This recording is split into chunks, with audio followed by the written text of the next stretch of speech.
بسم اللہ الرحمن الرحیم۔ السلام علیکم، آپ دیکھ رہے ہیں الف نیوز اور میں ہوں آپ کے ساتھ ماجد علی۔ شامل کرتے ہیں آج کی ون لائن ہیڈ لائنز۔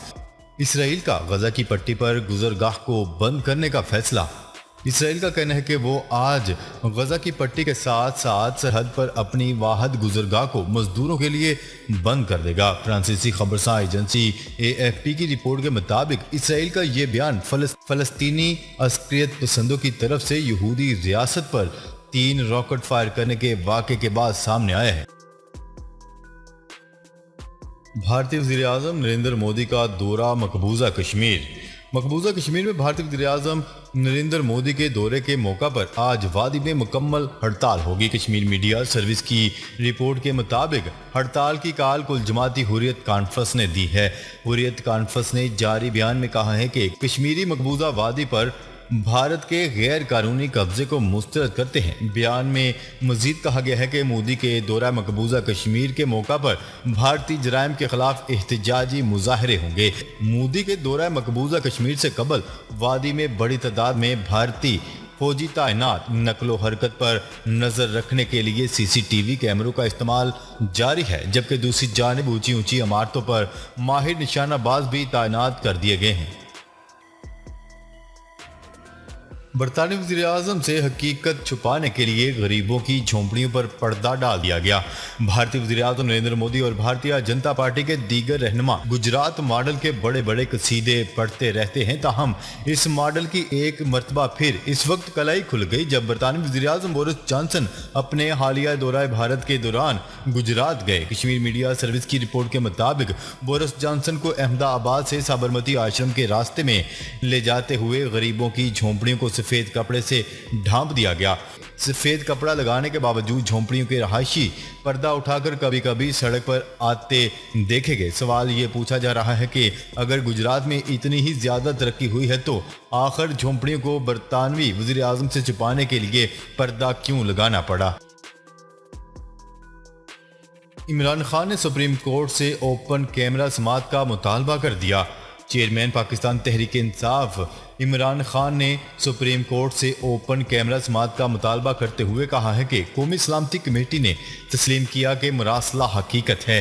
سابق وزیر اعظم اور PTI کے چیئرمین عمران خان نے پریس کانفرنس کرتے ہوئے کہا ہے کہ حقیقت بالآخر ایک دن سامنے آ کر رہتی ہے اور واضح ہو گیا ہے کہ جو میں کہہ رہا ہوں وہ سچ ہے، جو نیشنل سیکیورٹی کونسل کے اجلاس میں واضح ہو گیا ہے۔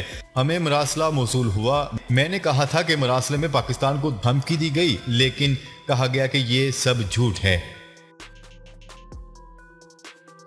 بحیرہ اسود میں میزائل بردار روسی بیڑے ماسکووا کے ڈوبنے سے ایک فوجی ہلاک اور 27 اہلکار لاپتہ ہو گئے۔ گزشتہ ہفتے بحیرہ اسود میں روس کے میزائل بردار جہاز ماسکووا کے ڈوبنے سے ایک فوجی ہلاک جبکہ 27 اہلکار لاپتہ ہو چکے ہیں، جبکہ عملے کے 396 ارکان کو امدادی کارروائیوں کے ذریعے بحفاظت ماسکووا سے باہر نکال کر منتقل کر لیا گیا تھا۔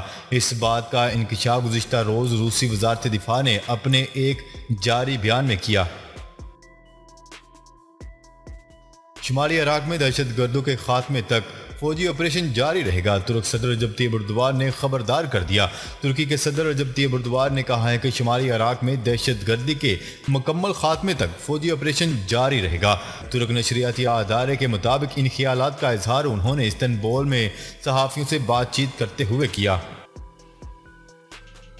پاک افغان بارڈر پر ایک بار پھر سرحد پار سے دہشت گردوں کی فائرنگ، 3 جوان شہید۔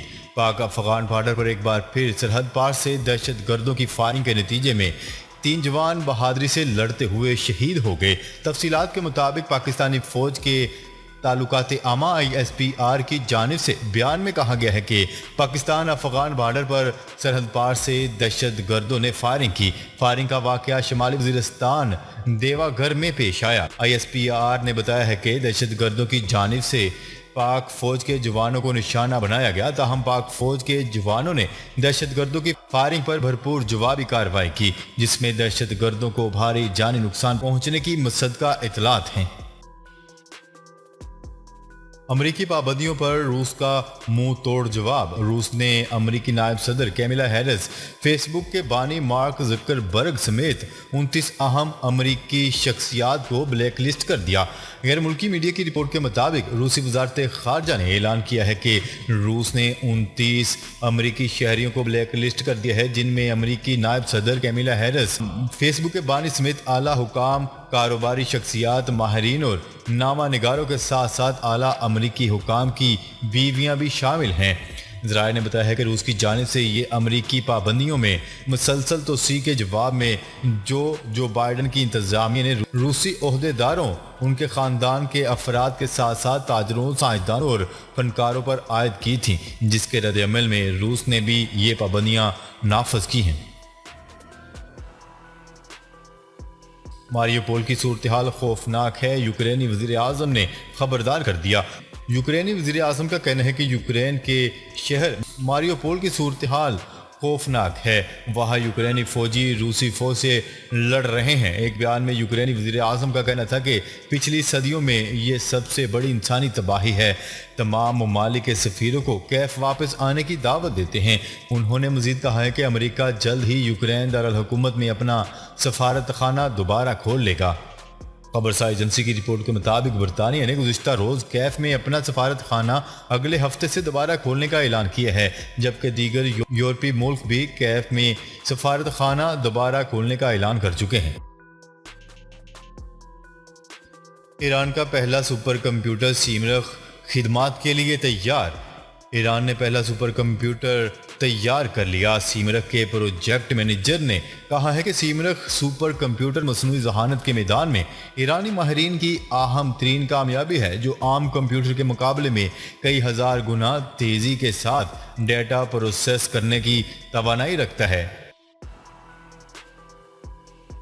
مسافروں کے لیے خوشخبری، ریلوے کے کرایوں میں 30% کمی کا اعلان۔ وفاقی وزیر ریلوے خواجہ سعد رفیق نے اعلان کیا ہے کہ عید الفطر کے موقع پر 3 دن کے لیے ریلوے کے کرایوں میں 30% کمی کی جائے گی۔ نیوز رپورٹ کے مطابق ریلوے ہیڈ کوارٹر کے دورے کے بعد پریس کانفرنس سے خطاب کرتے ہوئے انہوں نے کہا ہے کہ وقت کم ہے، لیکن کوششیں کریں گے خرابیوں کو دور کریں۔ پاکستان مسلم لیگ نون سے تعلق رکھنے والے وفاقی وزیر خواجہ سعد رفیق نے کہا ہے کہ ریلوے کا انجن سٹارٹ کر دیا ہے، اب اس کو پٹری پر ڈالنا ہے۔ ریلوے کے ملازمین اور پینشنر کو وقت پر ادائیگی کی جائے گی۔ عالمی پابندیوں کے باوجود جاپان نے روس سے اہم معاہدہ کر لیا۔ غیر ملکی خبرساز ایجنسی کی رپورٹ کے مطابق روس کے یوکرین پر حملے کے بعد سے روس پر عالمی پابندیاں عائد ہیں اور کسی بھی ملک کو روس سے کوئی بھی معاہدہ کرنے پر پابندی عائد کی گئی ہے۔ اس کے باوجود جاپان کے ماہی گیروں نے روس سے ایک بڑا معاہدہ کر لیا۔ جاپان کے ماہی گیروں نے روسی دریاؤں میں پائی جانے والی سالم اور ٹراؤٹ مچھلیوں کے حوالے سے بڑا معاہدہ طے کر لیا۔ جاپانی ماہی گیروں کے مطابق یوکرین تنازع سے روس اور جاپانی تعلقات کے خراب ہونے کے ساتھ اس سال دونوں حکومتوں کے درمیان ہونے والے سالانہ مذاکرات بھی نہ ہو سکے، جس کے باعث متنازع جزائر کے ارد گرد شمالی علاقوں میں جاپانی ماہی گیروں کو مشکلات کا سامنا ہے۔ اسرائیل کی مسجد اقصی پر ڈرون کے ذریعے شیلنگ۔